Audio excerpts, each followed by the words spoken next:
Show me.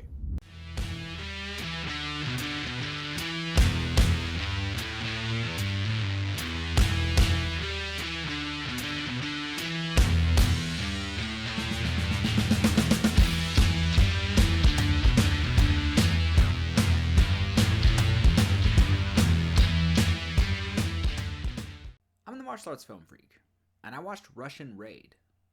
Оружия у них нет. Выполняйте мои команды, и все будет в порядке. Так точно, сэр. Будет сделано. Глуши эфир. Внимание! Это захват! Просьба сдаться. Русские не сдаются.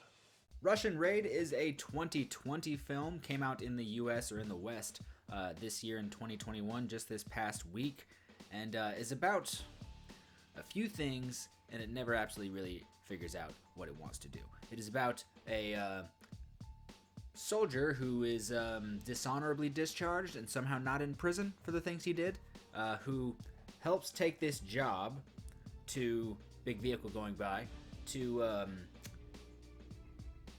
violently take over a company that is owned by criminals. In doing so, will also draw out the man who killed his father. Now, that sounds like a lot, because it is.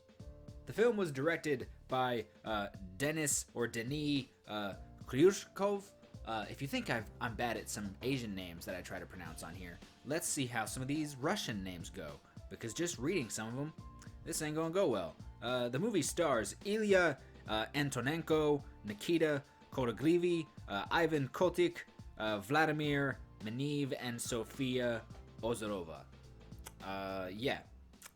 For some reason, the main actor who plays Nikita looks like what's that UFC fighter whose name I can't remember all of a sudden. Hold on. Josh Barnett. Yeah. The main character looks like Josh Barnett split in half.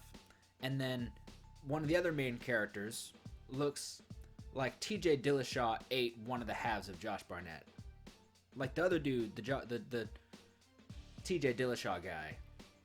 The whole movie I'm just staring at him like, why is TJ Dillashaw swollen from head to toe? So we meet our main character, Nikita, played by the Ivan Kotik. We meet him as a soldier. He's a sniper, and he's keeping watch on some mission going by, some people meeting, when he sees the man who he's like, this guy looks familiar. Flashback. This is the guy who killed his father. So instead of sticking to the mission, he opens fire, misses because somebody nudges him because he realizes, like, what the fuck are you shooting at? Causing this huge firefight, a couple people to die. His partner, who was just talking about, like, hey, I'm not really happy in the military. I got a girl back home. I'd like to make it home. But that's just, whenever you hear someone saying I got a girl back home, guess what? They're dead. 3 seconds later, boom, explosion, that guy's dead. All of a sudden, we just cut to this dude living at home peacefully. Like, what? You went rogue on a mission and got a whole bunch of people killed, and now you're just our protagonist. Well, I'm not gonna support you, but okay. But he takes this mission with a bunch of, I guess, like ex-soldier guys who are all these young MMA kind of fighter guys in the stereotypical kind of Russian like jumpsuit, and it's all like MMA. All those guys are MMA, maybe a little bit of Taekwondo. I don't know much about Russian martial arts. Sambo, that's one. Don't really think I saw much of it, but I could be wrong. But these guys are all jerks and a-holes, and you don't like any of them. Even though I think the movie is like, hey, look at these guys. They're comedy. They're funny. You should like them. They're assholes, and I don't.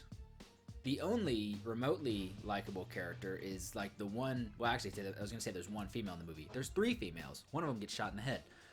One of the females who I guess has her own little twist that really comes out of nowhere for her character. She's likable because she's the only person in the movie who's not an a-hole and or possibly a criminal. So just about everybody in this movie is a criminal or annoying or an asshole, and you don't like any of them. But then the movie does something that I did not see coming because I couldn't see anything coming in this movie. the whole villain hero dynamic that we have with our first set of people, the people on the mission and the people they're infiltrating, all that goes out the window in the final 45 minutes because police, they all team up on the police. But then, worse, the guy who killed his father also has a little army who's also coming, and now the two groups and a couple police now have to team up against this big bad guy. Now, a couple things happen here. None of our villains, who are now heroes, are likable. So we don't care that they have to now go up against a bigger bad guy. Especially the TJ Dillashaw looking guy, who is a dick. He's a jerk. He's not a likable person. I'm pretty sure that if the main character didn't step in at one point, he would have raped somebody. So that's not a likable trait.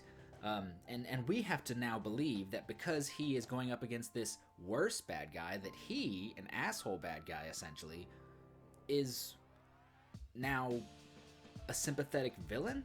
And also because the worst bad guy has killed his friends. So you think, oh, well, now you have a sympathetic villain with dead friends, but that's not how it works. Now, you just have an asshole character with dead friends. It just doesn't work. There's a bunch of swaps in power dynamics between the police, his group, which are also bad guys, the villains, then the worst villains. None of it works. Now, obviously, as the martial arts channel, I was very excited for the fight scenes in this. I got excited for this movie because the trailer just looked very promising. Sometimes a good trailer is enough to get you into the movie. I've gone to see plenty of movies because the trailer looked like it had some decent fight scenes. Die fighting. I will bring it up in every video because it's amazing. I'm not a Mission Impossible fan. Mission Impossible Fallout, saw the trailers, saw that bathroom fight scene in the trailers, and thought, I'm gonna go see that movie. And you know what? That movie rules. This movie, sadly, does not rule. Now, I see what they were going for. They were going for something, at least from my point of view, in the vein of like a Kingsman. You know, there is a hyper stylized camera feel, camera tricks, the way it moves, the way it sort of shakes upon impact, just a little bit, not too much, but it blends with the hectic choreography of the camera mixed with the action. That does not happen here. What this does is the camera stays completely still. This is actually something it does fairly well. It doesn't do too much editing, doesn't do too much like zoom in, too many close-ups. The camera stays still. It doesn't shake or anything until impact. Then you get a bit of a shake and it speeds up a lot. It only speeds up upon impact, just to add to that, you know, probably to add to the feeling of impact with every hit. Unfortunately, it doesn't work because you just get this confusing looking form of fighting that you know that just people don't move that way. And I get it, like, you know, we watch flying kung fu movies all the time and you're like, people don't move that way. Yeah, but their bodies aren't doing anything weird. The bodies in this, because they're going at a normal pace and then all of a sudden a rapid pace, it's wrong. It doesn't look right and it doesn't work. The film also sometimes struggles to find what it wants to frame. You will get large brawl scenes where so many people are fighting at one time and the camera will flow through them but never really capturing anything interesting. There's never one focused area of choreography that's actually anything entertaining, anything that crazy. It's just punches that are just going all wild and people trying to grapple each other. No one's doing anything that's particularly cool for the camera to focus on, so it's just a camera floating through okay choreography. The one time I thought it started to focus on something that was kind of cool, it like just didn't know where to put the camera. Their backs would be to it. You would see a punch, but you couldn't actually see it because it's behind somebody, so you don't really know what's happening. It tried to capture a style that it didn't understand, and at the same time didn't do anything too clever or crazy with its choreography to be really worth capturing. There are okay moments, nothing that's going to make you go crazy. In the end, a story that really does not work too well, action that is just really was a bit of a bummer. None of the action is anything crazy. A couple moments that you're like, yeah, that's fine, I get it. Just a big bummer. I'm gonna go 1.8. I don't know. Frogs named Yoda out of 5. He has a pet frog named Yoda. It's a cool turtle, I guess. Did I say frog? I meant turtle. He has a turtle named Yoda. That's how good this movie was. I forgot that he had a pet frog. Turtle. He has a turtle, not a frog.